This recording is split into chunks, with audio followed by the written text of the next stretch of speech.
All right, guys. Well, here we are, and a lot has happened on this trip. Now, of course, I really shouldn't be up right now doing a video for a number of reasons that I'll get into.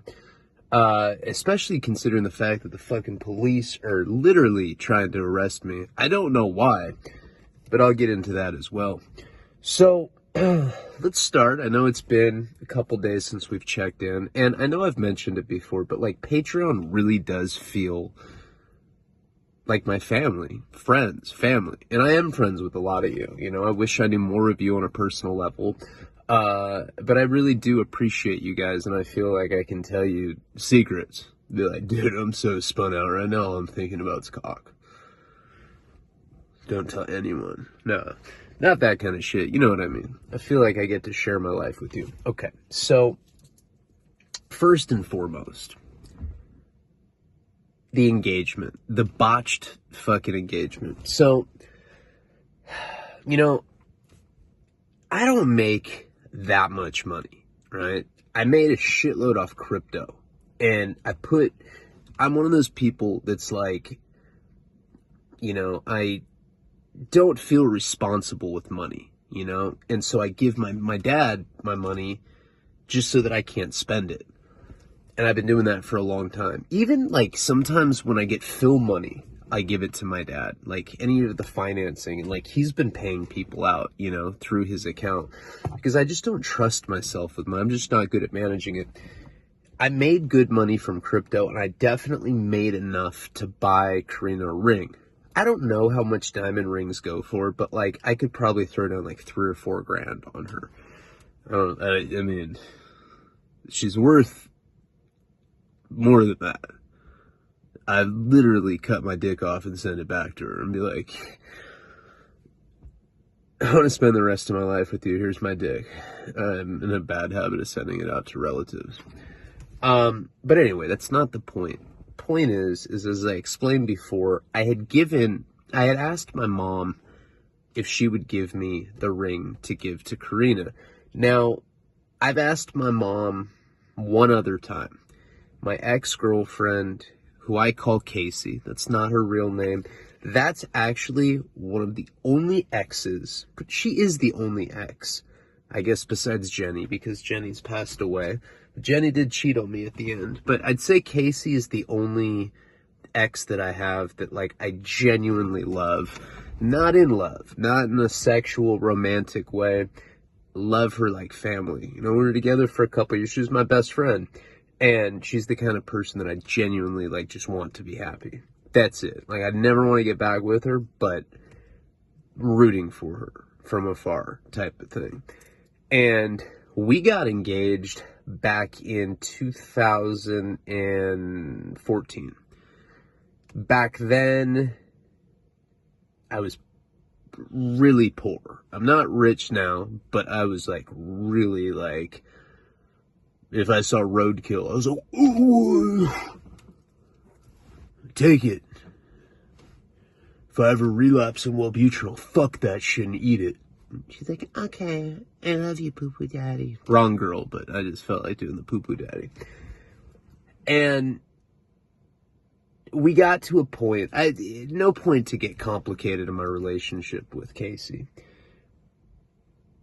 But it got to a point where basically her mom pressured me into proposing to her. I don't know why, but I didn't want to do it at the time. We were in a weird, toxic, codependent relationship. Then I, like, got back with her years later, and, like, I really wanted to, and it just didn't work out. But I asked my mom for the ring. My parents loved Casey. Casey was like a daughter to them. And my mom was like, fuck no. I don't think she said the F word, but I think she said no. Maybe she said fuck no. Probably not, though. And so I had to buy Casey a ring, and it was $500. It was some bullshit, like, it felt like I do every time I take my pants off and I meet a new girl, and they're like, that's all you're working with, homeboy? I'm like, I mean, we could talk on the phone. I got a bomb personality. We could talk on the phone or some shit. oh, fuck you, because you have a car. No, I don't know. It hasn't been like that since, like, high school. But anyway, I bought this shitty ring, proposed to her, and then we broke up, like, 6 months later. And she pawned the ring for heroin because she relapsed after me. It's neither here nor there. Karina, like I said, nowadays I have enough money where I could buy her a nice ring. I don't know how much rings cost. I think I looked into it. I think for like three or four G's, you can get like a pretty decent one. All of the money that I made on crypto, that's where like the majority of my money came from. Like I sold a script, put it all into Binance, BNB. Just blew up. When I bought that shit, it was like $30 a coin. Shit was $23 a coin. When I sold it, it was like $300. It went up to 100. I sold a bunch, and it doesn't matter. I made a fucking insane amount of money off of that, and I put it away so that I could buy a house for my family. And my dad still has that money for me. So like anytime I need it, I just ask him. But like it's usually like at 2 a.m. I'm like, fuck, dude, we're out of blow. All right, Dad, I'm trying to buy a house. Can you Western Union me $800? And my dad's like, whoa, yeah. No. Like he gives me money if whenever I need it. But I've never asked him for that. It's my savings. I have some. What the fuck am I doing explaining this? It doesn't matter. I always thought that it would be more personal if my mom endorsed it and gave her ring, passed it down. I've known plenty of people that have done that. It's not because I'm cheap. I'm not. I'm super generous, and I'd spoil the fuck out of Karina. But I asked my parents. I was really nervous, and my mom said, fuck now, like she usually does. I don't know if she said the F word that time. Probably. And then she calls me back the next day. I think my dad called me. This is like maybe like a month ago. And he's like, Ryan, we like the fact that you're a race trader, and we're going to give you the ring. I was like, Dad, I really love that. Thanks, man. No, they said how much they love Karina because she's such a great mom to our kid, and she's just the one for me. We have a kid. We have another on the way. Fuck, I should be married. It's sleazy that I don't. I'm a sleazy dude. So they were going to give me the ring. Okay, so I call Joe Hamblin. I'm up in SB right now. And I call Joe because I want him to film the engagement. I'm not that good with technology, and I didn't know how to like set up a camera. I knew exactly what I was going to do. I was going to go up to our special park where we carved our initials and all that. And the day of our anniversary, so Joe is going to come up. I bought a GoPro. I needed the GoPro anyway for the doc, for like various little like 2-second clips. GoPros kind of look like 5K fisheye lenses, and there's a lot of really cool shit you can do with that. So I was like, okay, I need a GoPro anyway. It's like $400. It was definitely worth it. And with the GoPro, you can set it up remotely on a phone if need be. So I get the GoPro. I can't sleep the night before. I take 5 fucking Ambien. I smoke 3 joints. And you know what? Just to be completely honest with you, kinda, I was fucking excited. That's what it was. I was excited to propose to my girl. I couldn't sleep. So it's like 6 in the morning, 7 in the morning, and I go upstairs, and I'm like, hey, babe. She's like, did you not sleep? I can smell your dick. I was like, I didn't sleep. She's like, oh my God, you've ruined our anniversary. So we start fighting. Then she sends me a text message. I believe I posted the screenshot. And she's like, let's fuck right now. It's like so right. It was like right after we fought. And I think because in our house, we live in a shack. We have our upstairs where we all live. Nico doesn't even have a room. He has like a nook that he's like an area. There's like chalk outline. It's like, do not fucking step out of your area, Nico. It's not that bad. And then downstairs I have my, of course, my shitty office, but we don't let him in there. God knows what kind of drugs and shit I've like dropped. Who knows? I'm just not risking that. Suboxone and who knows what's the fuck's in there from all the couple years that we've lived there, there's been relapses. I don't want my kid in that room, and I'll always have a room that I lock like that. So I go upstairs, and Karina and we decide to fuck in the shower. It was really weird. I mean, we don't usually like, all right, in 10 minutes, meet me in the shower. The code word's Blanca. I'm like, whoa. Hey. Hello? She's like, yeah. I'm like, Blanca. She's like, let's fuck. I love the key, the password. So I took her in the shower, and we fucked. Not the best sex we've had. I think I had a herpy, maybe. I'm pretty sure I had a herpy. I have one right now. It fucking sucks. It hurts. Maybe I'll show the $100 to her. But anyway, for some reason, like, I don't know why. I was like half asleep. I was like on 5 Ambien. I was like out of my mind. But I clearly remember her bent over, like holding the toilet and me like licking her butt. Too graphic? I'm sorry. I'm just being completely honest with you. Kind of. So we have like, that was pretty much what we did. And I didn't come. Nico woke up. So I just ate her ass. I was like, what the fuck is this? I feel like I'm in some Japanese like fucking snuff movie or something. She's like, is it because I'm pregnant? Are you saying I'm fat? Fuck you. I'm like, dude. All right. So the day started off bad after that. I hadn't slept, and I told Karina, I was like, I'm just going to power through it. I'll power through it. And I'm going to go,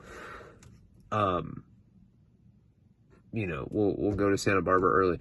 We're deciding, we wanted to go the night before, but I wanted to do 2 videos so that I wouldn't feel bad because I knew I wasn't going to post on our anniversary. And then I didn't even end up doing 2. I was like so ambient and stoned out. I was like, ugh. It was like playing Texas Hold'em without, it wasn't even real money.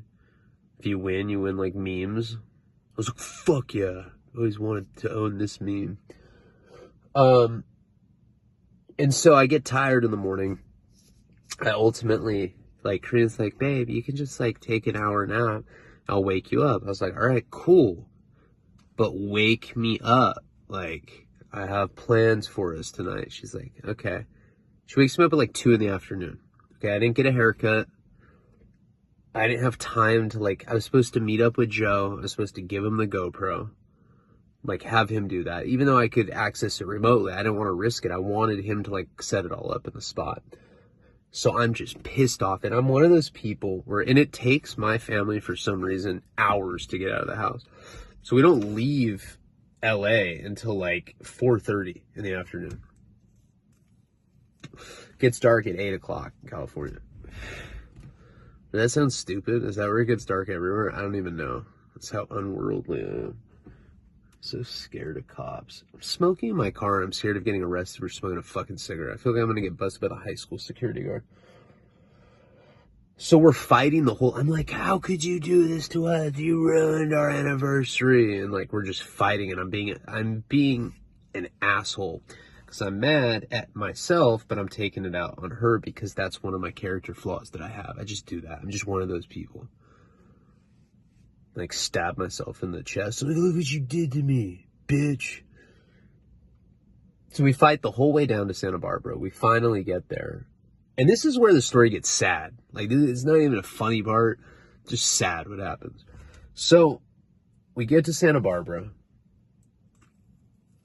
We've been fighting all day.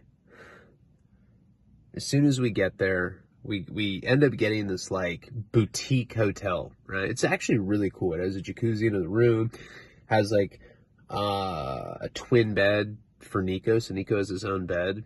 He doesn't even have his own bed at home. He just has like a pile of feathers with the chalk outline around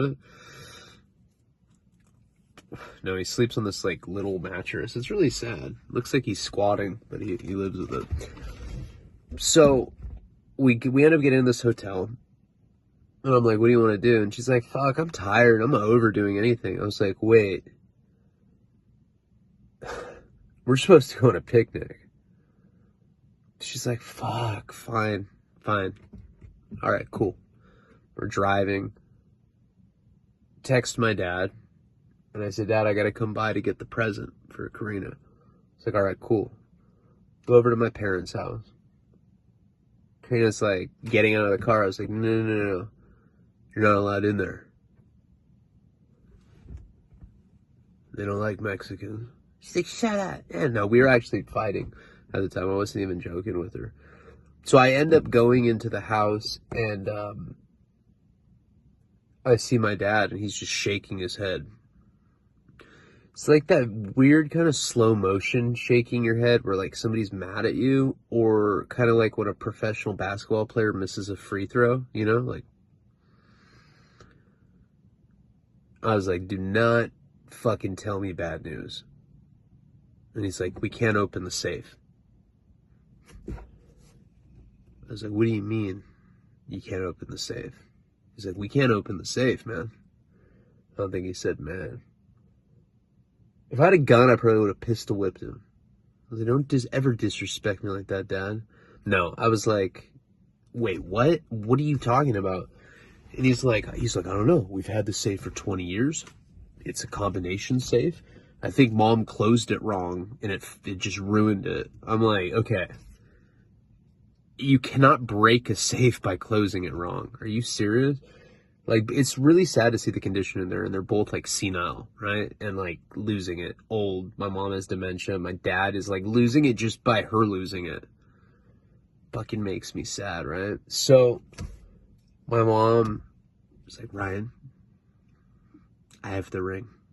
I was like, oh, okay. I look at my dad. I was like, okay, Mom has it.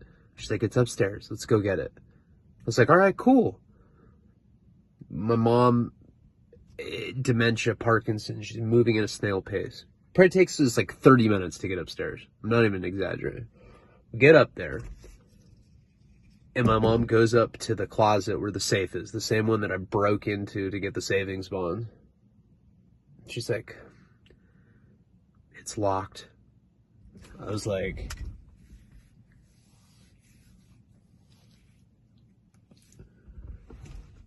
are you serious, Mom? You knew that it was locked. She's like, just go get the key from Dad. I'm like, but Mom, the safe inside the locked closet doesn't work, he said.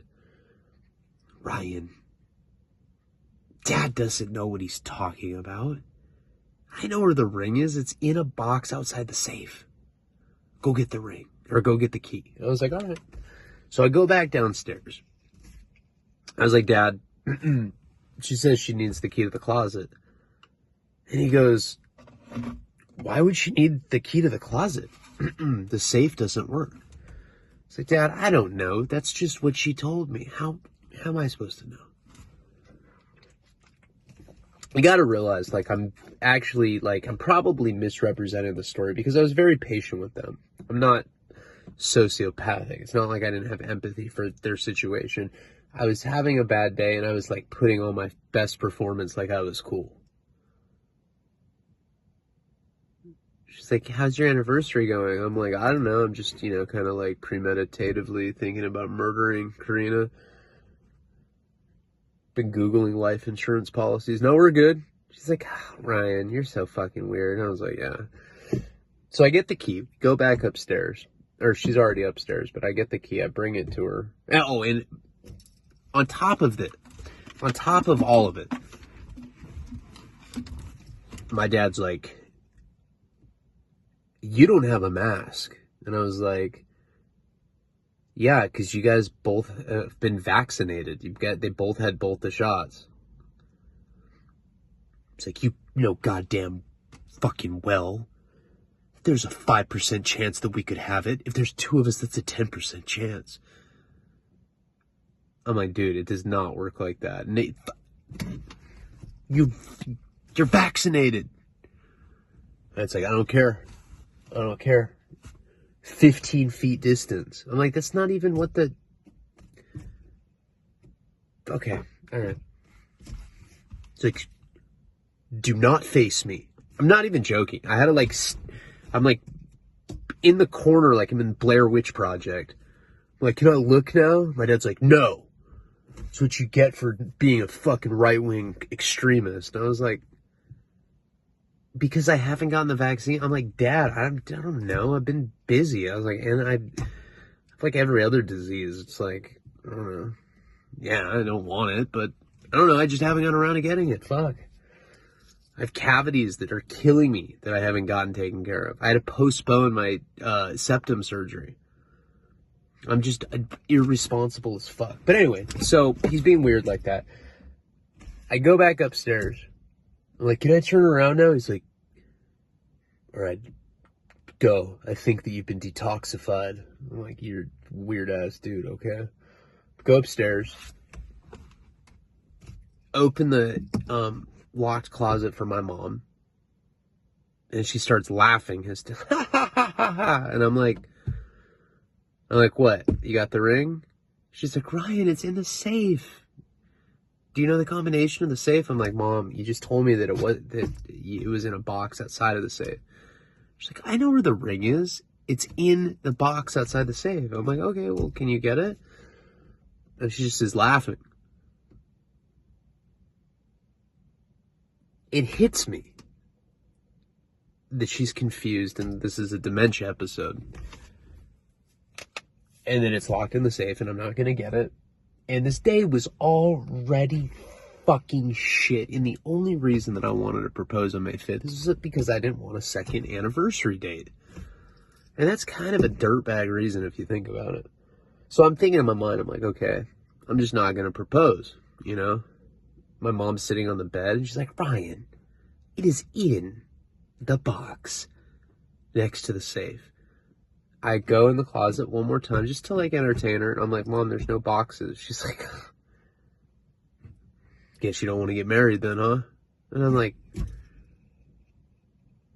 and I just like kind of accepted that it wasn't going down. So I leave. I was in there for like an hour, right? At this point, like took 30 minutes just to get up the stairs the first time. My dad's making me do like these weird, like, he's like, all right, drink a wheatgrass shot and count to 30.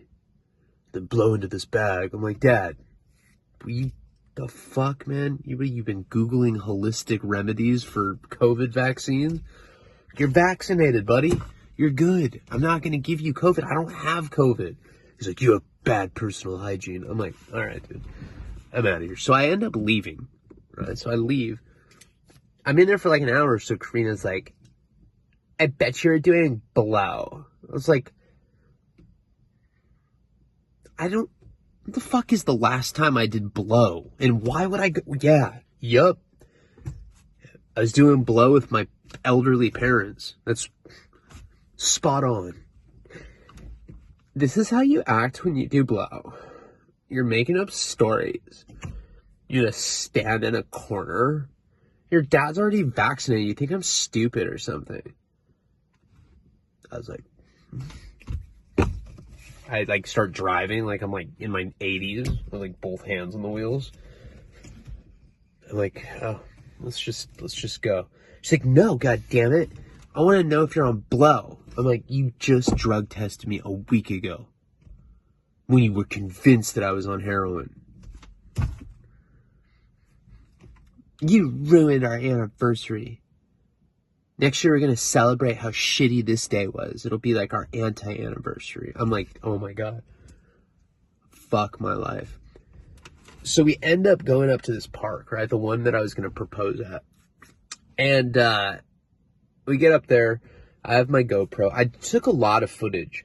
So I'll upload this footage. There's good footage of it. It kind of like, I did it for Patreon, like showing with the GoPro, like, all the spots we used to be homeless at, but I think I made it actually pretty entertaining. It kind of reminded me of like that old video I did at Mayweather's house with Sinister. Do you remember that?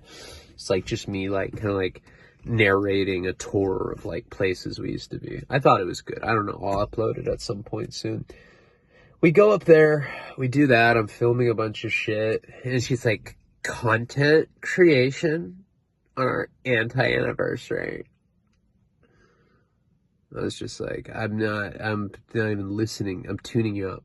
She took her shoes off. We ended up going for this hike and we had a nice time. You know, we went up to our old tree, looked over all the Santa Barbara cityscape like I talked about. And, It was beautiful. And then we found the tree where our initials were carved into it, and we kissed. It was very romantic at that point. Made up, right? We're cool. We leave, and I'm like, let me take you out to dinner, you know? Because, like, at the very, like, least, what I wanted to do was take her out to an expensive dinner. Now, this is one of the problems, though. Santa Barbara, for as, like, ritzy of a fucking town as, it's like a rich people's town. I mean, it is rich. The motels here are like 160 and shit, you know? It's like a rich-ass spot. But they just don't have, like, nice dinner place. They have, like, Brophy's, which is a nice seafood place. Then they have another spot called Tee Off, which is my personal favorite because it has rack of lamb, and I'm like a lamb connoisseur. I like pretty much just eat ass and eat lamb. I'm like, yeah, this ass sucks. Fucking down for some lamb chops now. I'm gonna put mint jelly on it. Fuck it. I love lamb.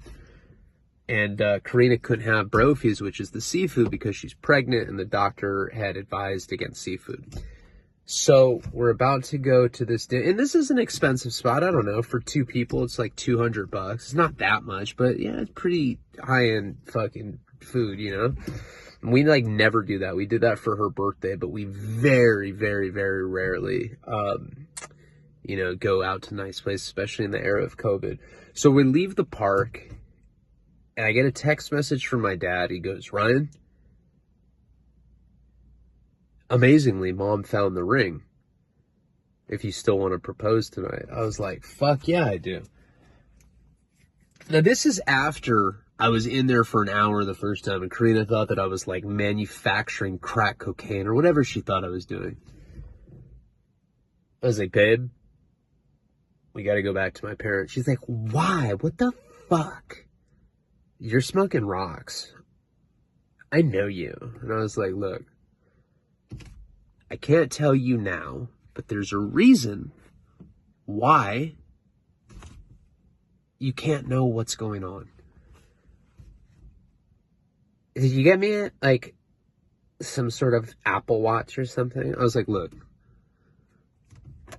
my dad gave you an Apple Watch 2 weeks ago, but I got you another present. And if you knew why, you wouldn't be asking these fucking questions. She's like, I think you're on blow. I was like, are you... Show up to my parents, right? Go in there. They're in the living room. My dad's like, you left the house and you don't come with the mask again? There's Purell in the bathroom. I suggest you use it, young man. I'm like, God damn, what's going on today? Maybe I should be on crack. Fuck. Make my reality make more sense. So, my mom's like, Ryan, I found the ring. I was like, awesome. See, the wind has been taken out of my sails at this point. My excitement for the engagement has just completely imploded on me. So I go with my mom. Again, it takes about 30 minutes to get her up the stairs, you know. Very hard for her to walk. It's heartbreaking to see. Like, believe me, seeing that shit up close, I don't know if any of you have experienced it, but when you see it, it just, yeah, I mean, I don't know if I'm just fragile, but it physically hurts me. We get upstairs. I was like, it's in my closet. I'm like, all right. And we go to it. She goes to the same lock closet. I'm like, are you sure? Ryan, go get the key from Dad. It was, I swear to God, it was identical to the first time. And it was heartbreaking. And I was already mad. So, like, when you take heartbreak and anger and you blend them together, it's this very, like, empty feeling. Feels like a breakup, you know? It's exactly how it feels. Where anger's tugging you in one direction and sadness is tugging you in the other. That's exactly how I felt. I go get the key from my dad. My dad's like, oh, God, Jesus Christ. She says that it's in that locked closet. Okay, go to the kitchen, get some vitamin C and vitamin B complex. I want you to take that first. Come back and I'll give you the key. I'm like, dude, I'm not joking. This isn't a joke. I go do that. I get the key. I go all the way back upstairs. My mom tries to open the safe again. She's like, Ryan, it's in the safe. We gotta open the safe.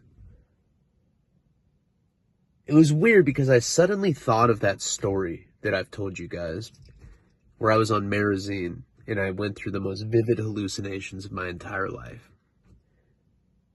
And I was telling my mom that there were people outside the house, but they weren't really there. But I was convinced that they were there, and I could see in her eyes that she was so confused and so convinced that this ring was in the safe. She thought that I was the crazy one.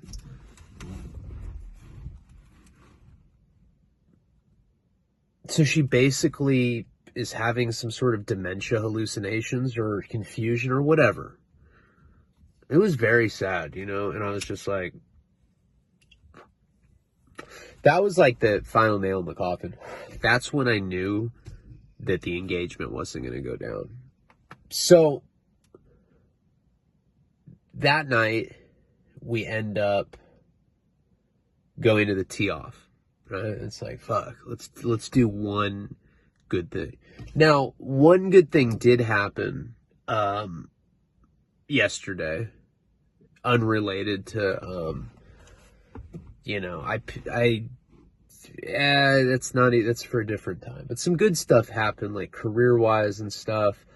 That guy picked up a shoe sponsor from this like high-end luxury skate shoe company that makes skate dress shoes. Really hard to explain, but it's like my favorite company. But you'll be seeing it because I'll be promoting the fuck out of it because they're going to give me free shoes.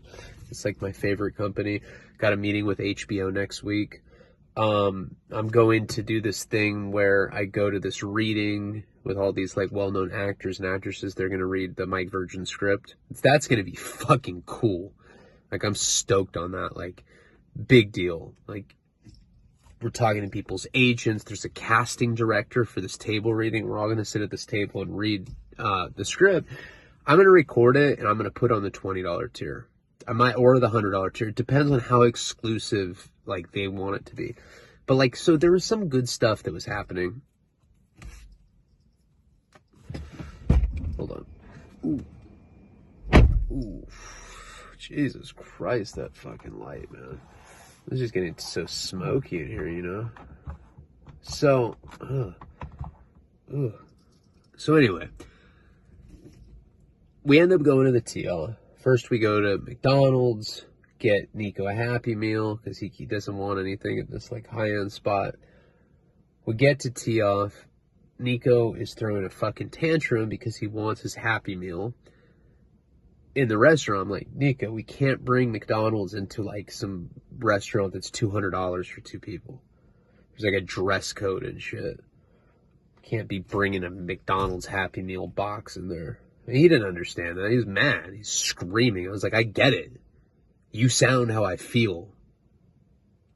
You should have a bed tonight. You don't have to squat in LA. Fuck. So we go to this dinner, and I'm telling you, Nico's been really misbehaved lately, but he was on a different level. He's screaming. He's throwing glasses. Breaks a glass.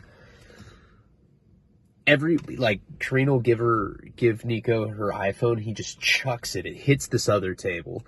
This dude gives us this nasty look, some rich guy, right? And I look at him, and I don't usually do this, so don't judge me, but I was having a bad day, going through all the stuff with my mom, all the bad things that had happened with the engagement with Karina. And I look at this guy, and he's like mad dogging me. He's probably like in his 40s. He's got like sandy blonde hair. And he's mad dogging me, right? And I look at him and I go, hey, dude, look at me for 3 more seconds and I will go over there and I'll break your fucking jaw. Swear I said that. Like in a restaurant. Don't know why. Prison shit just came out of me. As you said, I will break your jaw. I was like, if you look at me for 3 more seconds, I will break your fucking jaw. And that guy got scared. And Karina's like, damn, what a bitch. She said that about him, She was like, she was mad too, you know, because this dude kept staring, and like, you know, it's when someone's staring at your kid like that, it's all bad. So it gets to a point, you know, Karina gets filet mignon, I get my lamb chops. She's like halfway through and she's like, I can't even eat. Fuck this. Nico's just so out of control. I'm over it. I'm over eating. I'm over life.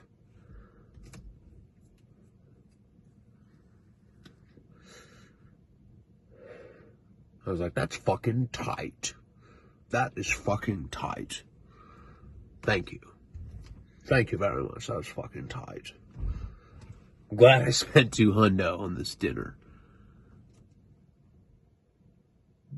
So we get it all boxed up.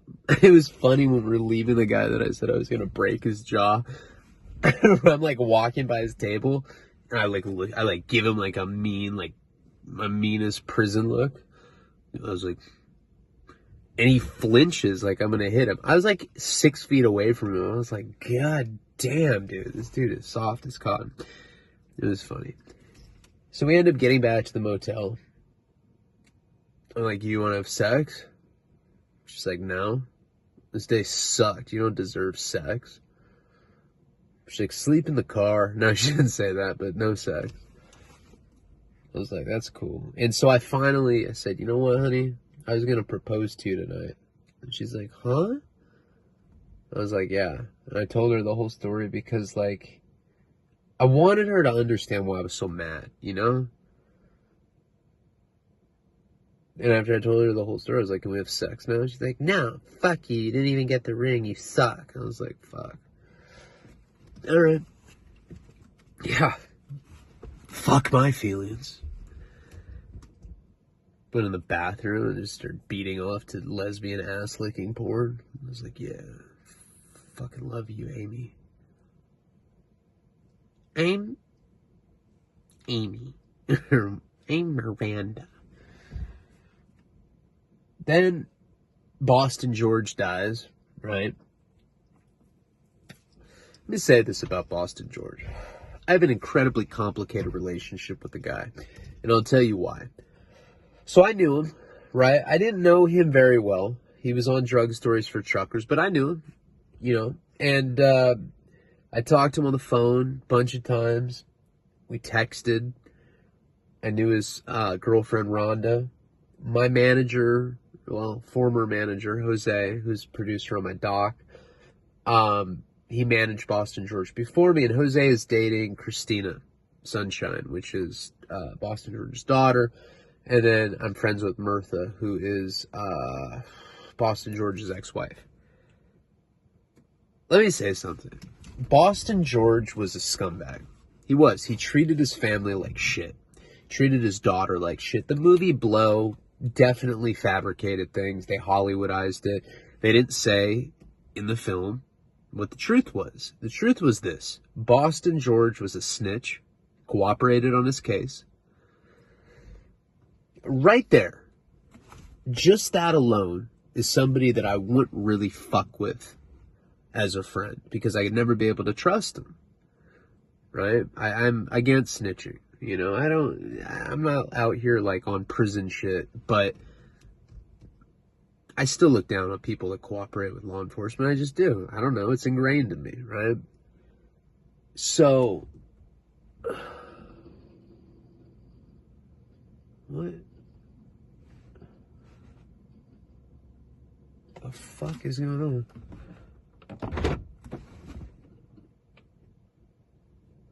It's like weirdo dude. Strolling for just strolling for casual butt fuck. So he was a rat. But this is what was worse. He was a fucking chomo. He fucked a 14-year-old that was their Hispanic housekeeper's daughter when he was like in his 30s. He's a fucking child molester. Snitching is like I won't really fuck with you if you're a snitch, but if you're a chomo,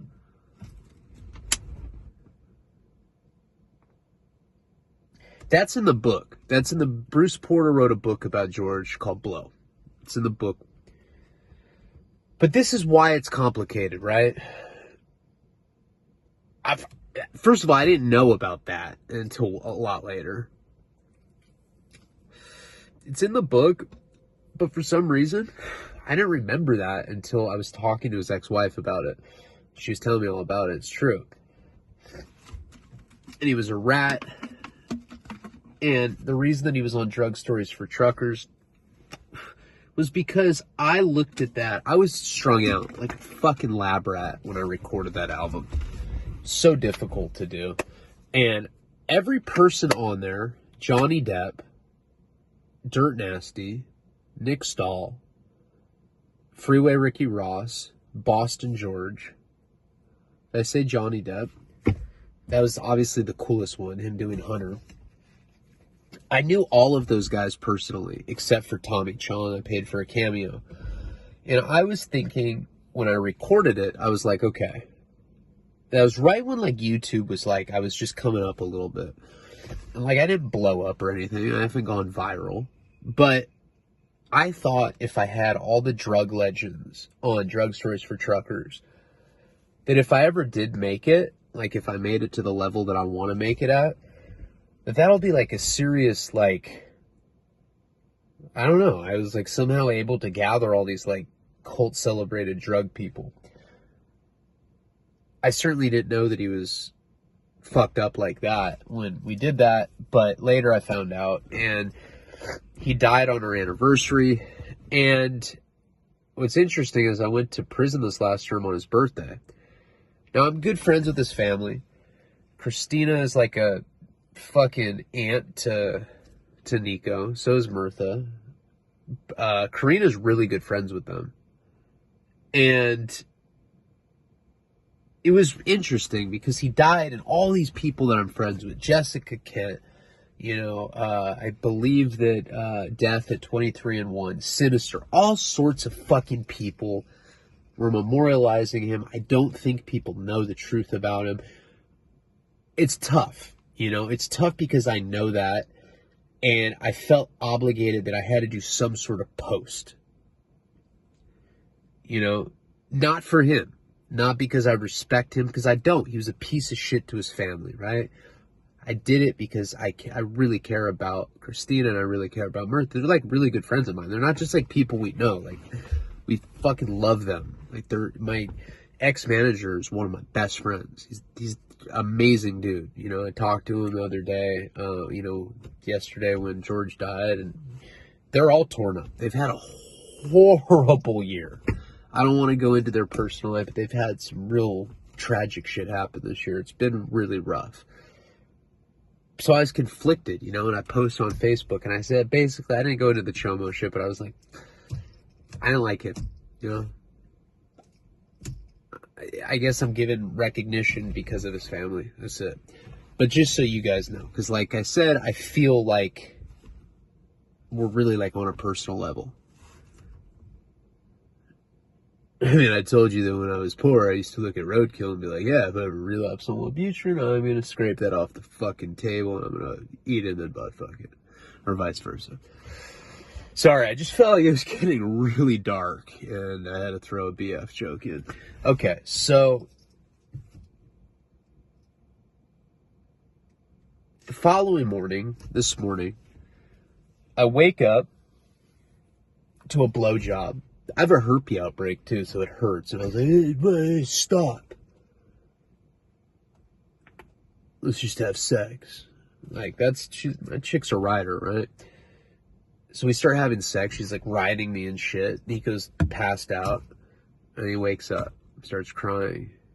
Of course, he's in a twin bed that's like we have a suite. So he doesn't see, like, he couldn't see it. So I thought that the day was going to turn out like that, but we actually got along great today. Took her out we went out, we ate at IHOP we had brunch at IHOP. Nico and I both went and got haircuts, and then everything was just good. Bret Easton Ellis podcast book club came out. I posted that. It was just a good day. And then I get back here. Hold on. Oh my God. I gotta blow my fucking nose, man. Oh. Oh. How do I not? Yeah, okay. Let's see. Ugh. Alright, sorry. That was really bugging me. Ugh. So, we had a great day today, right? Today was just, we got along, woke up to sex, everything was cool.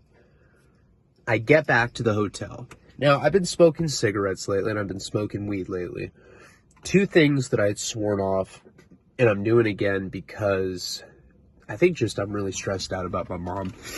And I haven't been close to a relapse.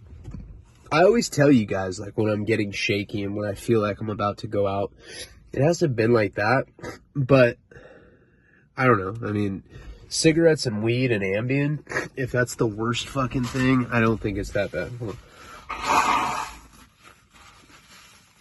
Even though Karina, until I told her, like, why I was going up to my parents' house for hours, she seriously thought I was doing crack. She's been accusing me of crack a lot lately. I'm like, why does it have to be crack? Crack's whack. She's like, your dick stinks more than normal. I'm like, all right. So we get back to the hotel. I'm watching this Bret Easton Ellis podcast. Now, he's like one of my favorite writers, right? I'm all honored to be on this book club. I'm with like all these other big writers. They're treating me like I'm some big deal. I'm fucking getting my butt licked by like, greeter soldiers. We get back to the hotel. The guy that comes, like the owner comes up to me. He's like, sir, I need to talk to you. Your credit card, it declined. Like, what? The fuck do you mean it declined? Your credit card has no money. But he came up and like told me low key, like he was being cool about it, right? I was like, all right. All I had to do was like PayPal, like put money back on Karina's card. So I paid that, smoking a cigarette. And I asked the guy, I said, hey man, where do you think I should smoke? Yeah, I mean, am I allowed to just smoke outside? He's like, to be honest, I don't really care where you smoke, but go down to the parking lot right over there. That's a good spot. That way, like, no guests complain. I'm like, all right, cool. I'm going and I'm smoking a cigarette. And a cop rolls by. Comes up to me. He's like, hey, how are you? I was like, I already knew. I just fucking knew this dude was profiling me. Now, I found out later that he knew who I was. Santa Barbara kind of put me on blast in newspapers and stuff before, and he knew that. He knew me. I don't think he knew, like, about YouTube or, like, writing. I think he just knew that I was, like, a pimp and drug dealer, I think. I don't really know. But they knew who I was. And he's like, hey, man, there's no smoking allowed here. And I ended up posting the video. Now, there's more to the video than what you guys saw, right? This goes on for like 20 minutes. Like, backup comes. They're talking shit to me. I'm like, Google me. I'm like saying like crazy. I'm like, you need to Google me. Google me. Google me. What's your name? I'm like, Google me. No, I told them my name, but they still were just not letting me go. I'm like, dude, can I go? And I'll put up the rest of the video, but I have to bleep it out. Because I put my home address and I kind of embarrassed at how many times I was saying Google me. But it was nuts, man. Like, you watch that video and you can clearly see that the guy's harassing me. Now, at the time, I didn't realize that the dude even knew who I was. I asked him that. Like, you can hear on the second half of the video, which I'll never post on YouTube. I will post the full video on Patreon and just keep it exclusive to that. I put half the video that I put on Facebook and I put on YouTube already. I put that up on Patreon, but I will put the second half exclusively up so that you guys can see it. It was pretty incredible that the police treated me like that. Like, that was just some bitch. Just kind of like some tumbleweed bitch that's just blowing in the wind. Cops really hate on me in Santa Barbara. And when I first started Cop Busters, that was the reason, because they fucked with me so badly. Like, I have so much envy for the people that do the police audit YouTube channels, and also the people that catch chomos, like the kind of bootleg to catch a predator. I think that those are like good services for the community. You know, it's like, stop chomos and try to get police to act more accountable. Or, I mean, be more accountable, be held to a higher standard. Because that guy was just harassing me. That was blatant harassment. The guy from the hotel said, you can smoke right there. I was like, all right, cool. Then the cop tells me that I can't smoke anywhere in the city called Carpinteria. Just like a little like offshoot of Santa Barbara. And that he demands that I give him my ID. Or my name, and I was like, no, he already knew my name. He just was being difficult. He's on a power trip. Call me sir, goddammit. It was like that kind of shit. You saw the video. I mean, the dude was power tripping for sure. I was not in the wrong at all. I mean, think about it. The guy at the hotel tells me that I can smoke somewhere. Then the cop, and I asked the guy at the hotel because I was being respectful. I'm not just trying to smoke, and just blow the spot up like that. No, right after this video, I'm going to take a little break and go smoke one. It lasted for about 20 minutes. It was embarrassing because everybody at the hotel saw it. They're looking at me like I'm some sort of butt burglar. I'm like, yo, right here. I steal butts when no one else is home. I'm like ripping my shirt off. Now, people, they look at me like, who knows? They might think I'm like a sex offender or something. What did I used to say? Some sexy hot tan offender? I don't know. I'm getting tired. I'm just saying delirious shit. But the point is, guys, is that I really do face a lot of harassment in Santa Barbara. That was just like one example. It wasn't an extreme, but the guy was being a fucking prick.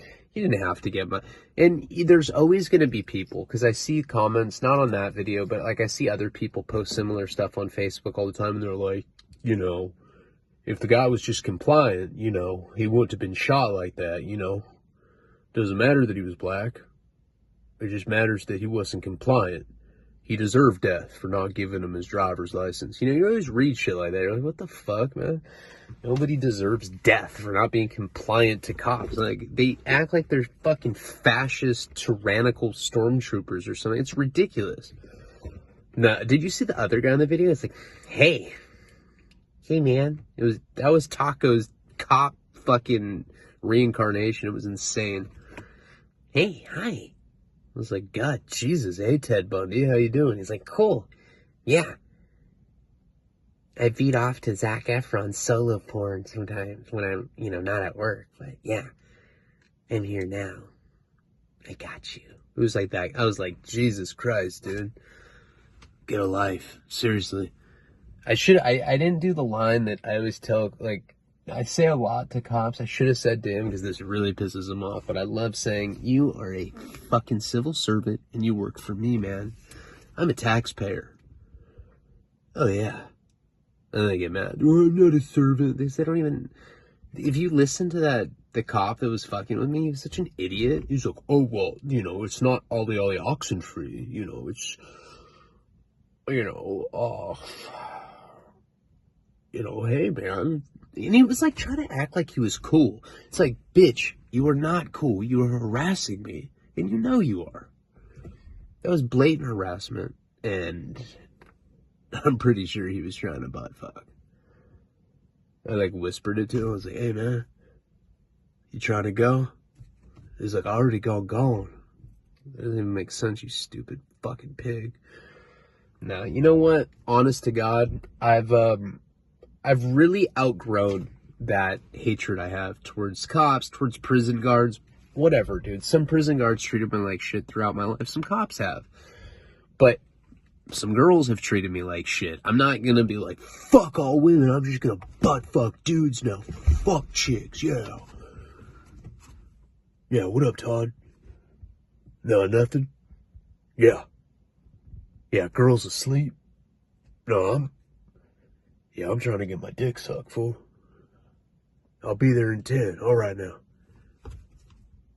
And you like show up. Yo, Todd. Hey, man.